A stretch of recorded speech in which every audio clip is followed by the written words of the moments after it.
Hi అండి, నేను మీ రాజు. Brother James గారు దుబాయ్ వస్తున్నారనమాట. దాని గురించి ఆయన ఏం మాట్లాడారో ఒకసారి ఈ వీడియోలో చూడండి.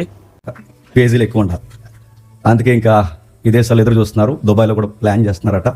అది పాకిస్తాన్ ఆలని ఏదో ఉంటుంది, సుమారు 2,000-3,000 మంది ఉంటారు. అంటే చాలా పెద్దగా ప్లాన్ చేస్తున్నారు. అంటే అందరిని స్పీకర్లు తక్కువ చేయడం కాదు, కానీ మెజారిటీ తెలుగు స్పీకర్లు అందరినీ చూసేసారు. ఇక చూడని వారు ఎవడైనా ఉన్నాడంటే అక్కడ ఈ జేమ్స్ అనేవాడు ఉన్నాడు. త్వరలో మీ దగ్గరికి నేను వస్తున్నాను. గల్ఫ్, దుబాయ్, ఈ గల్ఫ్ హబ్బు, అలాగే నా డ్రీమ్, ఇంకా నా ఫ్యాంటసీ ఏమన్నా పదాలకి ముందు ఆ సేనాయి పర్వతం దగ్గరికి వెళ్ళాలి. మీకు జాగ్రఫీ చెప్తున్నానుగా, ఇజ్రాయెల్ దేశానికి నేను వెళ్ళి ఇక్కడ నేను దిగాను, నా పిక్ చూడండి, ఎవరు చూడండి నేను చెప్పను, కానీ అడిగి వెళ్ళిన హిస్టారికల్గా టచ్ చేయని విషయాలు టచ్ చేయాలి. త్వరలో వీటన్నిటికి మార్గాలు సరళమయ్యాయి. నెక్స్ట్ మంత్ నుండి ఈ మంత్లీ డేట్స్ ఇండియాలోనే కాదు, చెప్పండి విదేశాల్లో కూడా ఉన్నాయి. That is my passport. వాడు దీని వరకు ప్రారంభం చేయండి.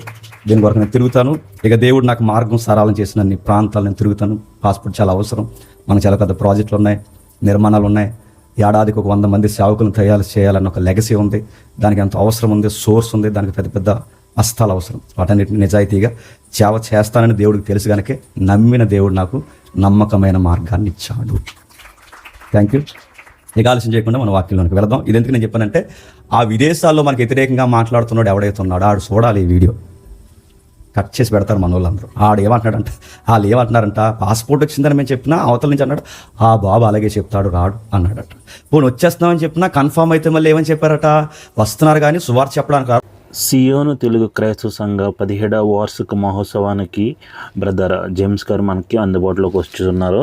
దయచేసి సెప్టెంబర్ 20వ తారీఖుని డేట్ ఫిక్స్ చేసుకోండి.